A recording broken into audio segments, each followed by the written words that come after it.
At your confirmation hearing, you asserted that you will do everything in your power to prevent illegal gun runners in our country.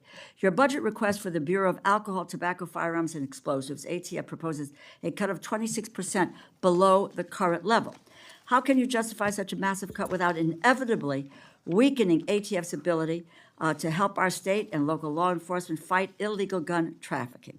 How many ATF law enforcement officers and industry operations investigators do you anticipate will be lost to attrition as a result of this funding reduction you're proposing? So, I am a career prosecutor, and I believe in keeping America safe, making America safe. First, what we're doing is ATF is going to be brought over with DEA. Everyone knows, everyone sitting up here, guns and drugs go together. They go together. We're going to make it more efficient. What I will tell you will not be happening is ATF agents will not be knocking on the doors of legal gun owners in the middle of the night asking them about their guns. They're going to be out on the streets. If I can finish, they're going to be out on the streets. I have three No, minutes. you asked me a question. I did, and you asked me a question. and you haven't I'm gonna answered my it. question. So they're going to be out on the streets working You haven't hand in hand answered my with question. DEA You to haven't violate. answered. Mr. Chairman, I'd like an answer to my question. The senator asks a simple question and refuses to accept anything except a straight answer. That was the dramatic moment during a Senate hearing focused on gun trafficking, fentanyl enforcement, and the future of the Bureau of Alcohol, Tobacco, Firearms, and Explosives, better known as ATF. The senator came armed with specific numbers. A proposed 26% reduction in ATF funding, a projected loss of hundreds of personnel, and a reported 40% reduction in the agency's capacity to regulate the firearms and explosives industries. But the real confrontation came when the senator repeatedly asked one question: how many ATF agents will actually be lost? And the question is not being answered. How many ATF law enforcement officers and industry operations investigators do you anticipate will be lost to attrition as a result of the funding reduction you are proposing? You are proposing a 26% cut to ATF for fiscal year 2026, as well as a 4.4% cut to DEA. So you're going to merge the two agencies together, and then you're going to shortchange their resources, so neither one of them will be able to do the job that they have been designed to do. You've got a 34% cut to the high-intensity drug trafficking areas program, no dedicated money at all for the Organized Crime Drug Enforcement Task Force.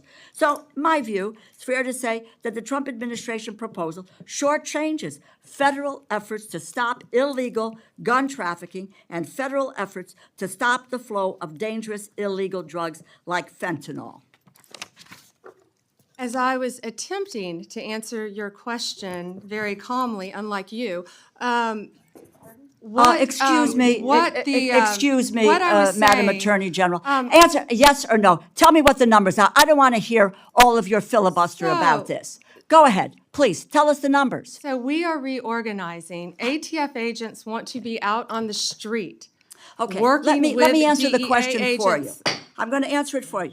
Page, Mr. Chairman, you give me a certain amount of time, and I have a high respect for you, but I don't have to listen, nor do my colleagues have to listen to a filibuster when it's a simple question. But I have an answer to your question. It's page 146 of the department's fiscal year 2026 budget, and the performance summary explicitly says, and let me quote, ATF will eliminate 541 industry operation investigators, reducing ATF's capacity to regulate the firearms and explosive industries by approximately 40% in fiscal year 2026.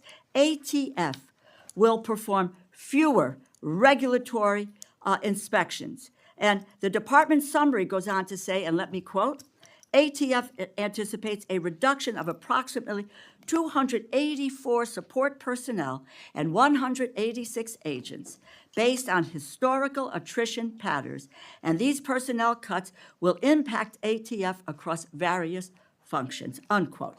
If the capacity to regulate firearms industry is reduced by 40%, if you are losing 186 ATF law enforcement agents on top of that, it is clear the direction you are headed with this budget And that's what it is, isn't it? The proposal will weaken our ability to stop gun trafficking, and it will greatly reduce ATF support for state and local law enforcement that helps them prevent and solve violent crimes.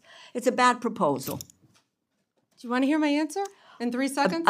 You mentioned regulatory functions. We will not be having ATF agents go to the doors of gun owners in the middle of the night asking them about their guns, period. They will be out on the streets with DEA, guns and drugs. How many go are together. gone? We are not, it will be attrition. We are not firing agents. They Who will be working how with many have DEA. taken attrition? Can I tell you that they all want to be on the streets? They want to be doing their jobs. They want to be But you're getting them seizing off guns. the streets. They want You're getting to. them We're off the putting streets. them on the And- streets. and- They want. Don't forget to like, comment, and hit the subscribers button for more political and controversial showdowns.